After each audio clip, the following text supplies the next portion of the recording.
Stay with us.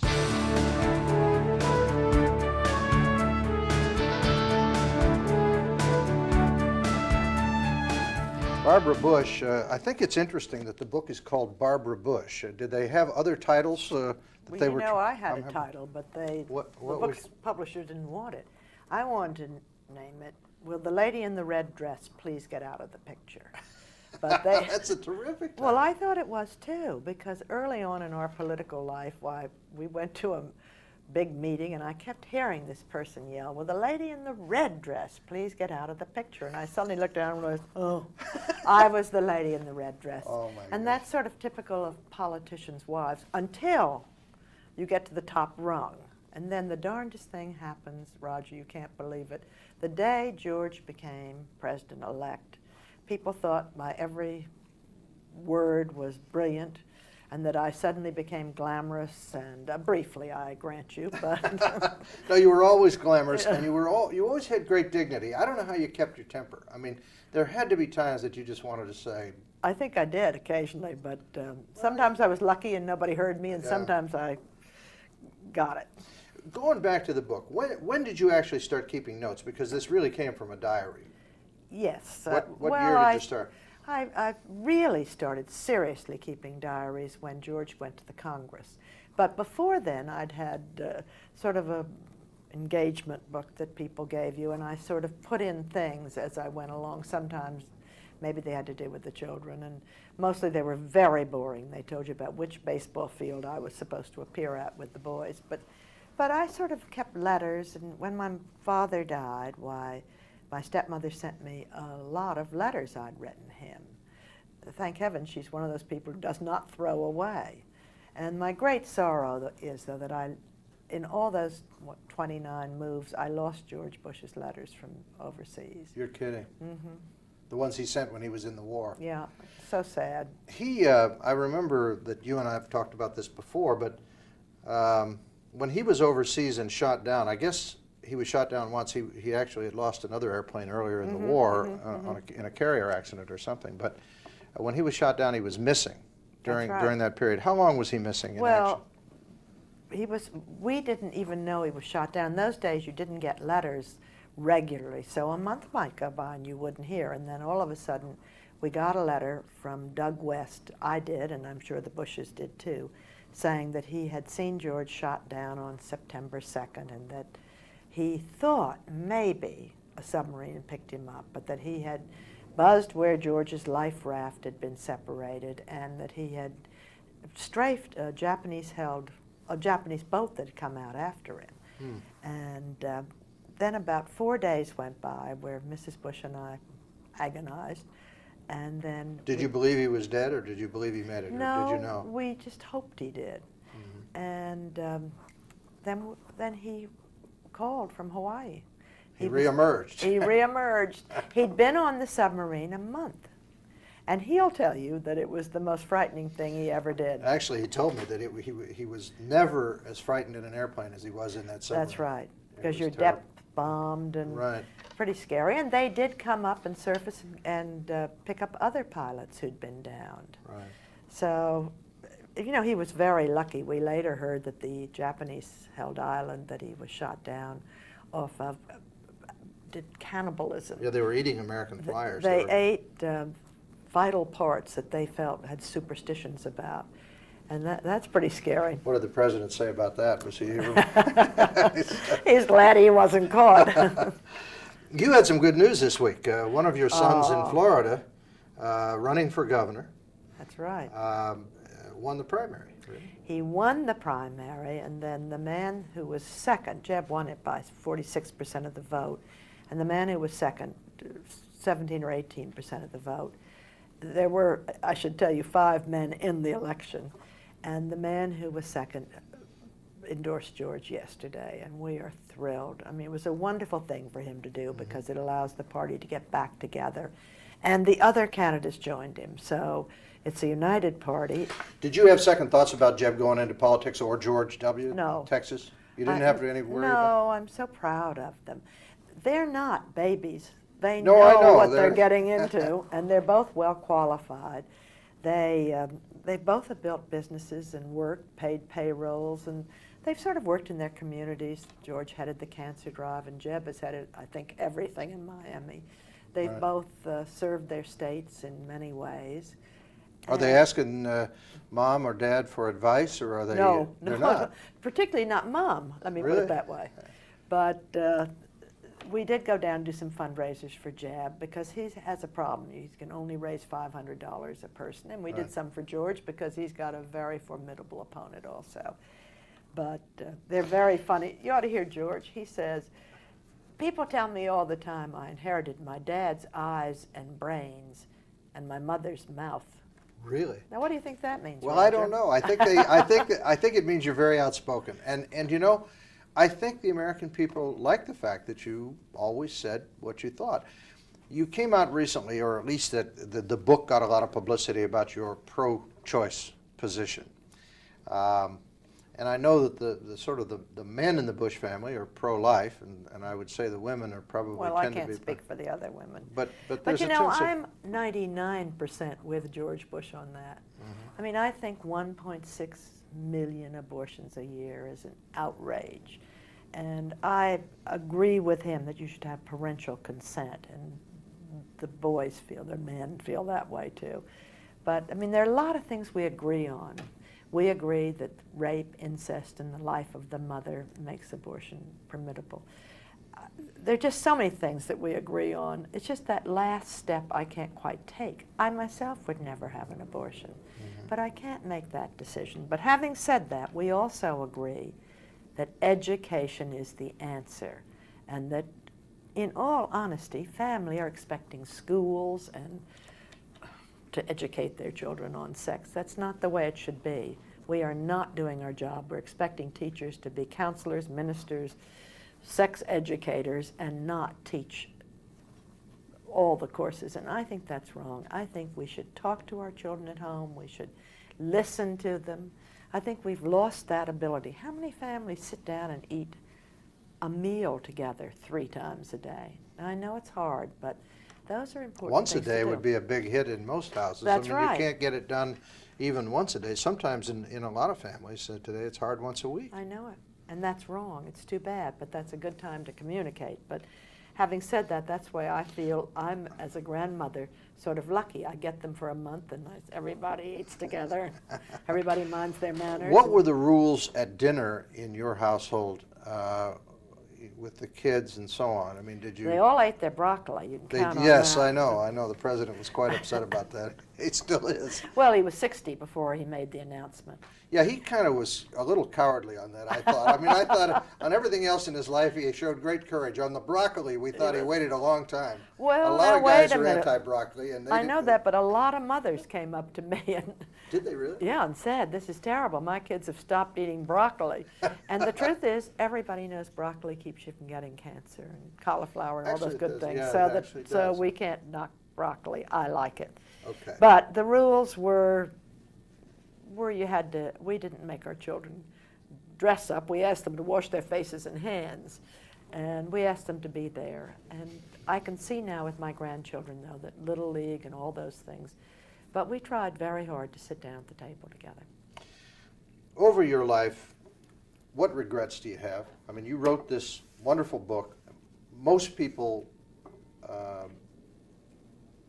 don't know about their lives. They don't keep a record. You, because you were in a public position, you kept a record. So you must have things that you think, gee, I wish I'd have done that differently, or I wish I'd have done that Well, better. you know, when I wrote the book and read the diaries, I realized I am the world's luckiest living human. Really? I sure don't regret marrying George Bush. And I don't regret a lot. I regret, I guess, not listening to my children enough. I mean, I think everybody regrets that. But look how well they turned out, how lucky we were. But They did I pretty think well. you really wanted to take a little bit more time to listen. And it's fascinating to me, if you listen to a child, how eager they are to share. You've done a lot with literacy, which we're going to talk about in a minute. We're going to have to take a commercial break here in about 30 seconds. What did you learn writing the book, going back over all those papers? Did you learn anything that you'd forgotten about yourself or about your life? Well, a lot of things I learned, I've exaggerated a lot in my life because when I went back and read the diary, it wasn't quite like I remembered. All right, we're going to take a commercial break, and we've got a lot more questions for Barbara Bush, so stay with us.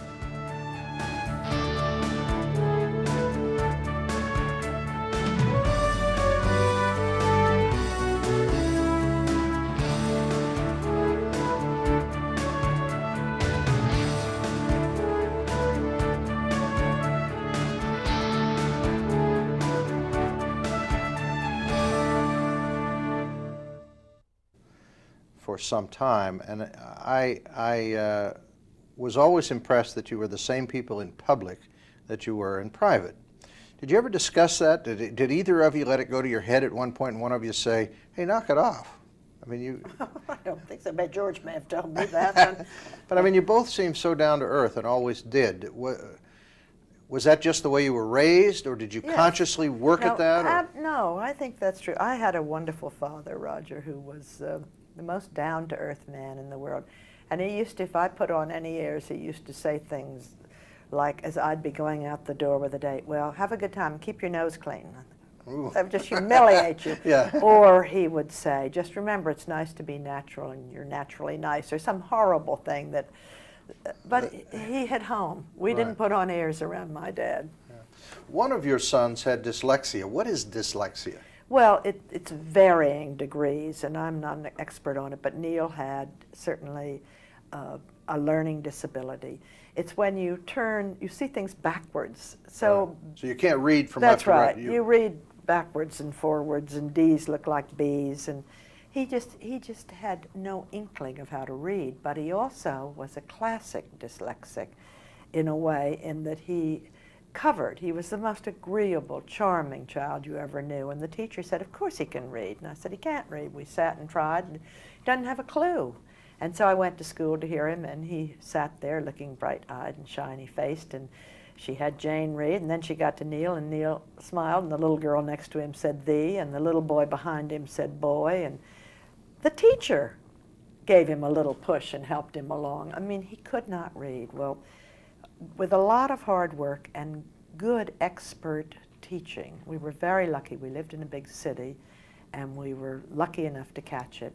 He, after 6 years maybe of really training his eyes to read from left to right or right to left, however one reads, why, he learned how to read. And it was so exciting. It was like opening a door to treasures. Is that something that got you started on the literacy campaign? No. I got started on literacy because I knew George was going to run for higher office in 1978, and I just thought I ought to pick a cause that really will help the most people. I'd always been a volunteer in hospitals, and I sort of spent that summer jogging and thinking of the things I worried about, and I worried about all the things you do: crime, teenage pregnancy, school dropouts. We didn't worry about AIDS then. We didn't know about it, but the environment, just all the problems everybody has. And suddenly it occurred to me, if more people could read and write, we would have less teenage dropouts, we'd have less teenage pregnancies, we would have just less crime. 85% of the people in prisons have learning disabilities or are dyslexic or are functionally illiterate. They apparently know how to say stick them up. And that's it. Yeah, that's True. good. So I'm not excusing them. I'm just saying that if they had learned how to read, they would have stayed in school and they wouldn't have had all these frustrations. They wouldn't have used drugs, maybe. But almost all of our welfare lists are highly populated with functionally illiterate people. Do you think America is in trouble? I'm an optimist. I really am. But yes, I think we're in trouble. I think we've really got to, I think Dan Quayle was right. About family values? About family values. And I'm a little amused to hear our president lecturing on family values Yeah, now. I was surprised he picked up Vice President Quayle's speech. Absolutely. Because Vice President Quayle took a lot of heat for that. He sure did, and it was unfair. But remember when George visited with all the mayors, they told him all of our problems we think stem from the breakup of the American family. And you know, Roger, American family doesn't have to mean sort of the stereotype family.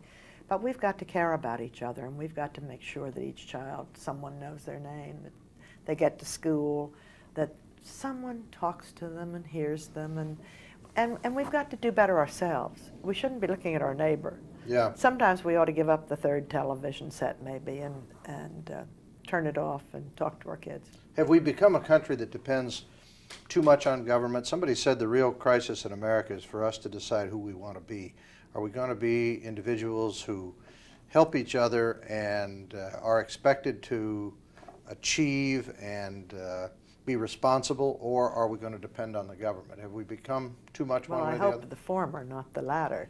But I'm one who believes, and I know nothing about it, but I believe that having lived in the government circle for a while, that almost everything they do less well than we do individually. So if we could get it back to the local level, I mean, I'm not only for giving money back to the states or leaving it there, but I want it to get back to the local level. I think that school boards can cope with their own situation. As it is now, teachers have so much red tape, and they have so many regulations and so many people to report to, and we have more supervisors and less administrators and less teachers. I think my boys feel that way too. You know, we're living through just a couple of years that President Bush hasn't been in office, but 10 years from now, 20 years from now, how will he be remembered, do you think, by the American people? I hope he'll be remembered as the man who taught us how to make the peace, because I really think he did. Yes. I mean, I think the coalition making, which he worked very hard at and worked at it almost all of his certainly political, but vice president and presidential years. Right. And I think it made an enormous difference. So that he taught one country they cannot invade another country. Okay, we'll be back. We're going to talk, it's from the personal memoirs of Barbara Bush and some of her personal struggles. You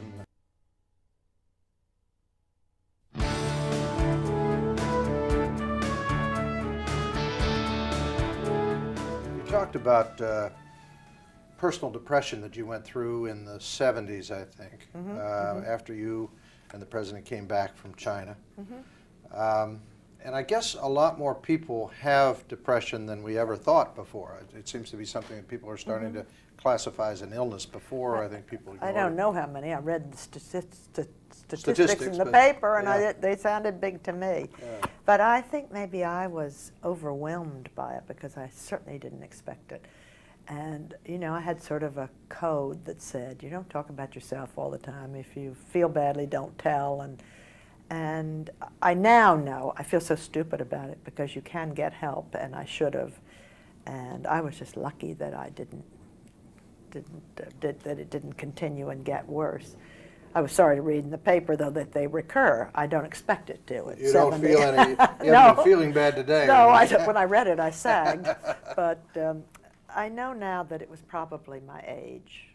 It was menopausal, hormonal, and I know that was the first time I'd really been home without children. And Empty nest. Empty nest, and it was the first job I really couldn't share with George in a number of years. CIA. CIA. I can't keep a secret. I mean, I really can't. So he I wouldn't told tell you George, anything. no, I told him, please don't tell me anything. I couldn't bear it. 2 or 3 times in our life, I've known secrets, and they've been agony for me. But because they also meant his life, I didn't tell anyone. But Right. I just hated knowing secrets. So I think that's what it was, because it wasn't that I sat home and moped. I mean, I worked hard. I lectured around the country. What happens to you when you get this? I mean, It's do you feel? enormous pain. Plus, it's sort of a sheet of real, I mean, really tears. You cry and you You feel. cry. And I would be driving along. I wasn't really kidding. I'm sorry I said that now because I'm so sick of reading about it. I wasn't suicidal. But I would have a moment of thinking, oh, I might just run into that tree, stop this pain. And then, I mean, that's, Yeah, I think everybody goes through that at some time. well, I don't know. But anyway, I haven't been through it since, thank heavens. Or I better get off the road. I might run into that car. So I did, and I got over it. But the terrible thing was that I kept that poor man awake every night, and I couldn't explain to him why. And whenever he would say, "You know, I think there's help out there," I would say, "You think I'm crazy?" He was very quietly saying you should see a psychiatrist. Or something. He was well, I think there's medical things, What was Roger, he like chemical during things. that time? Because people don't think of President was Bush. wonderful. I mean, most men, to be honest with you, are quite incompetent in those He situations was when very women are crying. good, but when I was crying, Oh, when well, he women didn't cry. suggest it again. Huh? Believe me, he didn't suggest the doctor again. Yeah. But I mean, no, he was wonderful. But he had the weight of the world on his shoulder. You know, the head of the CIA briefs the president every day and keeps him abreast of what's going on in the world. And then he had a wife who kept him awake half the night. But it disappeared, and I was lucky. But I'm glad it happened. Did you take medication for a while? No, never did. I never went. No, I would certainly didn't go to the doctor. Not someone like me. Now I'm smarter. I'd go if I had a moment's doubt. But I'm glad it happened, because now when I hear someone who has a depression, I feel like I can say to them, "You ought to go get help," or "I understand." Before I'd think, well, they're so selfish. Why they always think of themselves? They ought to think of others. Mm-hmm. Thinking of others does not cure a depression. It's too bad it doesn't, but... I want to run through some names with you. Raisa Gorbachev, what was she like? What do you remember of her? I remember a lot of her, and I grew to like her more and more and more. She had as I kind of a understood thing her. with Nancy Reagan. She did, but that's chemical, that happens. Mm-hmm. But, well, and she wasn't the easiest in the beginning, but she was trying to feel her way, and she had a lot in common with Nancy Reagan in that she adored her husband, and clothes made a difference to her. And as she got, then she's very smart, but she saw that at home clothes were very unpopular, so she started wearing the same thing all the time for the TV. But she was I really felt sorry for her. She was the first of her kind. So everything she did was criticized. They were not used to a lovely, trim, active partner of a wife. Mm-hmm. You remember when the Tom Brokaw interview went home, they took the statement out where he said, "I tell Raisa everything." Right. I liked her at the end. I liked her progressively more. I liked her all the time. What's going on with Senator Goldwater? A lot of his conservative friends think he married a young liberal woman and has gone off the left edge of the earth. I think Other maybe people think he has. You think so? I love Barry Goldwater, but I think he's saying things that he never would have said. I wondered. I mean, whether that's true. That's I hope someone muzzles me when I get that age. Well, Maybe they should muzzle me sooner. Well, not until the book gets. It's on the bestseller list, I guess, or it's going to be. It's going to be. We're very Really? excited about that. It's on the Washington bestseller list. What did Millie's book do? Millie's book did very well, but remember, it was. It did very well. It didn't. This one came out at 600. Well, came out at 500,000. Is now up to 600,000. Millie's book, I think, was 400,000 in all. Wow. I've sort of forgotten. But that's quite a book for a dog. Big deal for a dog. Yeah, As George you bet. says, you work all your life, and you get to the highest job in the country, and the dog makes more money. That's no good. I know the president's still quite upset about Millie's book secretly. I don't know whether he's ever told you that. We've got about a minute left. What are you and the president talking about these days? What's on your mind? I mean, you don't. Well, we're doing a lot of ileomisonary things these days. George's on the MD Anderson board. I'm on the Mayo Clinic Foundation. We're working for AmeriCares. He's heading the Eisenhower Fellowship Exchange, and I have the Barbara Bush Foundation still going strong. And we're building a library for George Bush right. at Texas A&M. Texas A&M, that's right. Okay, we're going to have to wrap it up. The book is a memoir, Barbara Bush. Pick it up. It's on the bookstore shelves now, isn't You it? bet. I mean, it's out there because It's a out lot of there. times they don't get it out on the shelves, but it's there. Thank you. It's great to see you again. I loved seeing you too. Okay. We'll see you in just a few minutes.